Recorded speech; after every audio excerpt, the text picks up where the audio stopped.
Sunday की सुबह एक बार और स्वागत है। अंतिम पड़ाव पर हैं, इसके बाद आपको तकलीफें नहीं होंगी इस चैप्टर की, है ना। शुरू करते हैं। सेंट्रलाइजेशन। देखो, इफेक्टिव कंट्रोल करना है आपको, इफेक्टिव कंट्रोल करना है तो आपको क्या करना पड़ेगा? सेंट्रलाइजेशन और डिसेंट्रलाइजेशन का सहारा लेना पड़ेगा। ये होता क्या है? तो देखो, एक पूरा का पूरा कंप्लीट ऑर्गेनाइजेशन है तो वो है सेंट्रलाइजेशन। उस ऑर्गेनाइजेशन को आपने क्या किया? छोटे छोटे पार्ट्स में डिवाइड कर दिया, चाहे तो फंक्शन के बेसिस में, चाहे तो डिवीजन के बेसिस में। तो वो क्या कहलाता है? डिसेंट्रलाइजेशन। क्यों? ताकि इफेक्टिव और एफिशिएंट कंट्रोल आपका बना रहे, परफॉर्मेंस आपकी बनी रहे, बराबर, ग्रोथ आप आसानी से कर पाओ। जैसे पूरा का पूरा भारत देश था, ये कंप्लीट डेवलप करने के लिए, कंप्लीट, भाई दिल्ली में बैठ के तो आप पूरे देश को कंट्रोल कर नहीं सकते थे, तो इस देश को कंट्रोल करने के लिए, बराबर कंट्रोल बना रहे, हर एरिया का डेवलपमेंट हो, इस देश को छोटे छोटे पार्ट्स में डिवाइड कर दिया गया और उनका नाम क्या दिया गया? स्टेट्स। फिर स्टेट जब बांटा गया तो उसके बाद फिर ऐसा हुआ कि नहीं यार दादा यार, अभी भी क्या हो सकता है, कुछ एरियाज ऐसे हैं जहां तक पहुंच नहीं हो सकती, तो उनको फिर डिवाइड कर दिया गया डिस्ट्रिक्ट्स में, जिलों में फिर डिवाइड कर दिया गया। That is again decentralisation. फिर डिस्ट्रिक्ट में भी क्या हुआ कि नहीं यार, अभी भी हम पूरी तरह से इसको नहीं कर सकते, तो फिर क्या किया गया? पंचायतों में बांट दिया गया, है ना, तहसीलों में बांटा गया, तहसीलों से पंचायतों में बांट दिया गया, और हर गांव का, मतलब हर एरिया का डेवलपमेंट हो सके, इसलिए हर एरिया के लिए एक क्या बनाते गए? वो रिस्पॉन्सिबल पर्सन बनाते गए, अकाउंटेबिलिटी और अथॉरिटी देते चले गए। तो यहां पर था डिलीगेशन ऑफ अथॉरिटी। जब आपको कैसे डिसाइड करोगे कि सेंट्रलाइजेशन है कि डिसेंट्रलाइजेशन है, ये बात डिपेंड करेगी आपका स्कोप ऑफ स्टडी क्या है। यदि वाइडर स्कोप है तो वहां पर सेंट्रलाइजेशन होगा और उसके जो पार्ट्स होंगे वो डिसेंट्रलाइजेशन होगा, और यदि आप पहले ही माइक्रो में हो, छोटी स्तर पर बात कर रहे हो, तो वो फिर डिसेंट्रलाइज्ड ही होगा। क्लियर है? क्या एक सीन थोड़ा सा डेवलप हो गया है? सेंट्रलाइजेशन डिसेंट्रलाइजेशन, मतलब पूरे भारत की करोगे तो सेंट्रलाइजेशन, फिर स्टेट्स में जाओगे तो डिसेंट्रलाइजेशन, फिर डिस्ट्रिक्ट्स में गए तो डिसेंट्रलाइजेशन, है ना।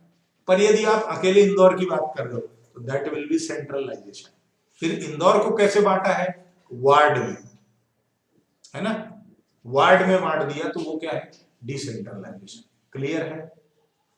आप किस लेवल पर स्टडी कर रहे हो ये डिसाइड करेगा कि सेंट्रलाइजेशन है या डिसेंट्रलाइजेशन। आगे चलो, माहौल बन गया हो तो decentralisation refers to systematic delegation of authority through all the level of management and in all the departments except that which can be exercised only at a central point. क्या बोला इन्होंने? कि जो फाइनल डिसीजन, जैसे भारत देश है, security, finance, foreign country से relation,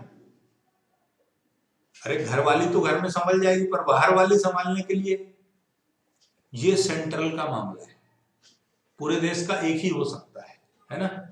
इसलिए ये डिलीगेट नहीं हुए, ये चीजें डिलीगेट नहीं हुई। क्या? सिक्योरिटी, डिफेंस, ये डिलीगेट नहीं हुआ, फाइनेंस ये डिलीगेट नहीं हुआ, फॉरेन कंट्रीज से रिलेशनशिप ये डिलीगेट नहीं हुए, पर एरिया जो डेवलप करने थे, जैसे ट्रांसपोर्टेशन, कम्युनिकेशन, हेल्थ, एजुकेशन, इनका डिलीगेशन हो गया, बराबर है।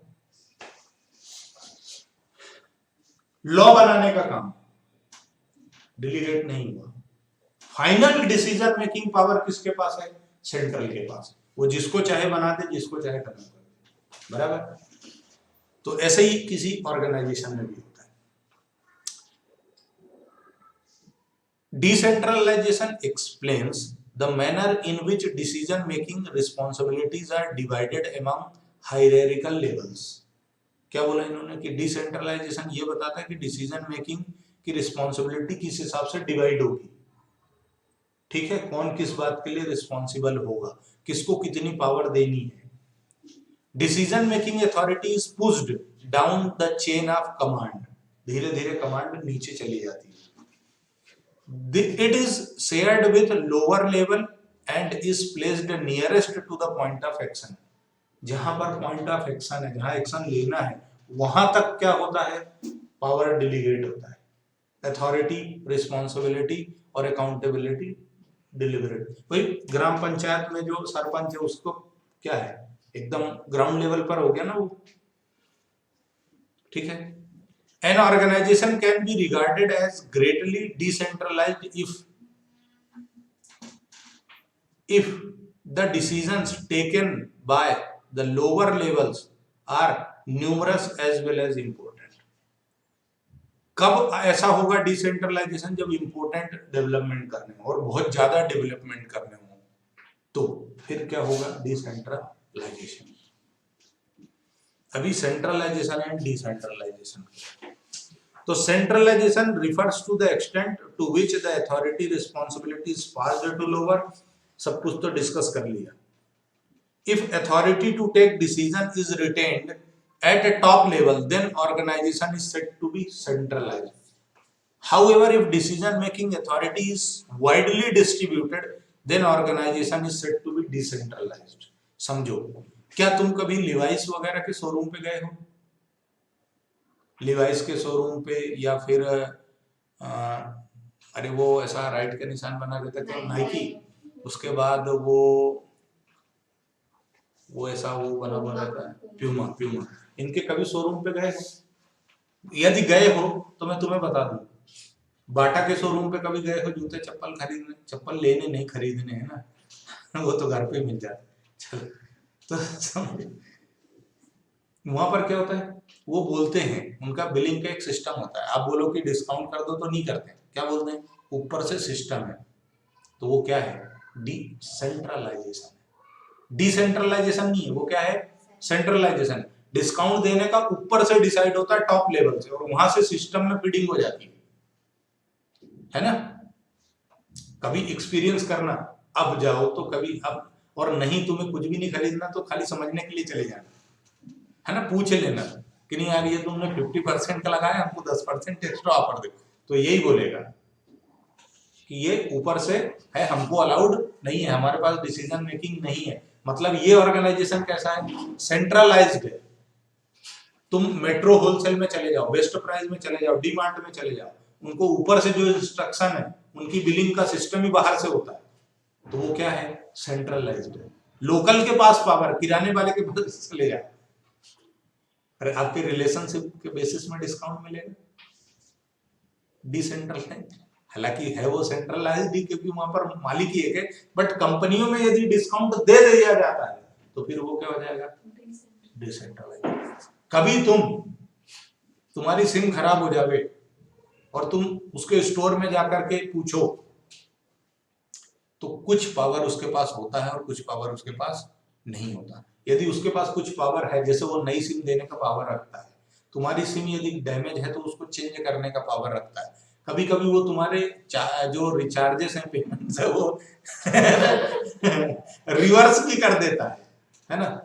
तो ये पावर उसके पास यदि है तो क्या है, डिसेंट्रलाइज्ड है। अदरवाइज डिसीजन मेकिंग, यदि वो फिर क्या बोलेंगे, हम मेल करेंगे, ऊपर से जो जवाब आएगा तो रिप्लाई करेंगे, तो वो क्या हो जाएगा, सेंट्रलाइजेशन। क्या सेंट्रलाइजेशन डिसेंट्रलाइजेशन क्लियर है? आगे चलो, ये समझाने के लिए मैंने डायग्राम का पढ़ा। ठीक है, done, I think so. Importance, हाँ इम्पोर्टेंस पढ़ लेते हैं। Delegation is more important than decentralisation. इनका कहना है कि डिसेंट्रलाइजेशन से भी ज्यादा इम्पोर्टेंट कौन है, डिलीगेशन। तो डिलीगेशन ऑफ अथॉरिटी इज एसेंशियल। अच्छा एक सेकंड, इसका कुछ डिफरेंस था, सेंट्रलाइजेशन डिसेंट्रलाइजेशन तो ठीक है, पढ़ लेना तुम लोग। Delegation of authority is essential for creating organisational structure. समझ में आ रहा है? सर पढ़ तो लिया, पहले वापस वही लिखा। हाँ लिखा तो वही है, पर थोड़ा सा देख लेते हैं। Delegation refers to transfer of authority by a superior to subordinate, whereas decentralization involves distribution of authority throughout the organization. वो क्या है? ट्रांसफर ऑफ अथॉरिटी है और ये क्या है? डिस्ट्रीब्यूशन ऑफ अथॉरिटी है। मतलब आपको जो अथॉरिटी मिली है उसको कैसे बांट दोगे, ये डिसेंट्रलाइजेशन है। आपको जो अथॉरिटी मिल गई वो आप कैसे बांटोगे, वो क्या है? डिसेंट्रलाइजेशन। पर आपने अपनी रिस्पॉन्सिबिलिटी किसी दूसरे के मत्थे डाल दी तो वो क्या है? डिलीगेशन है। ठीक है, 15-20 मिनट तो करना पड़ेगा ना, अभी हुआ नहीं। In delegation, authority is multiplied by 2 as authority is shared between superior and subordinate. Delegation में 2 लोगों में होता है, लेकिन decentralization में क्या होता है? Multiplied by many, है ना, बहुत सारे लोगों में बढ़ जाता है authority। और देख लेते हैं क्या। तो इम्पोर्टेंस क्या है? पहला, डेवलप्स इनिशिएटिव अमॉन्ग सबऑर्डिनेट्स। जब आपने किसी को डिलीगेट कर दिया, डिसेंट्रलाइज कर दिया, उसको पावर दे दिया, जैसे इंदौर में कलेक्टर साहब को पावर दे दिया कि कोरोना का मैनेजमेंट तुमको देखना, फिर वो उनके पास क्या है? नए नए तरीके आएंगे। ट्रैफिक कंट्रोल करना है, कैसे करोगे? तुम जानो, तुम्हारा तुम अधिकारी, ट्रैफिक कंट्रोल के हो ना अधिकारी, तब तुम बताओ दादा कैसे करोगे? फिर वो बहुत सारे तरीके निकालते हैं। मेन तो चालान काटना ही होता है ना, खुली चोरी करना दिन दहाड़े। इनिशिएटिव लेने का आपको पास हुआ है, उसके बाद क्या होगा? Develops managerial talent for the future. आपको स्कूल में मॉनिटर, क्लास मॉनिटर, है ना, और फिर डिसिप्लिन इंचार्ज, स्पोर्ट्स इंचार्ज, ये सब क्यों बनाया जाता है? ताकि आपके पास डिसीजन मेकिंग पावर आ सके और आपका ग्रोथ हो सके और आगे फ्यूचर में आपको, इसीलिए यहाँ पर भी क्या होता है? फिर क्विक डिसीजन मेकिंग। भाई सबऑर्डिनेट को दे दिया, उसको डिलीगेट कर दी अपनी अथॉरिटी, तो ऑन द स्पॉट जो उसको डिसीजन लेना वो ले लेगा, नहीं तो क्या बोलेगा? रुको यार, मम्मी से पूछ के आया, अपनी हालत कैसी रहती है? नहीं यार, वो थोड़ा सा मेरे को मम्मी से पूछना है ना। शादीशुदा आदमी बोले थोड़ा रुक ले यार, होम मिनिस्ट्री में क्यों बता कर। Relief to top management. भाई तुम्हारा वर्कलोड तुमने क्या करा? दूसरे के मत्थे डाल दिया तो तुमको रिलीफ हो गया। Facilitate growth. इफेक्टिव और इफिशिएंट जब कंट्रोल और मैनेजमेंट होगा तो ग्रोथ, कंट्रोल बना रहेगा, बेटर कंट्रोल, है ना। ये इंपॉर्टेंस हो गई। अरे गया गया गया गया गया गया गया।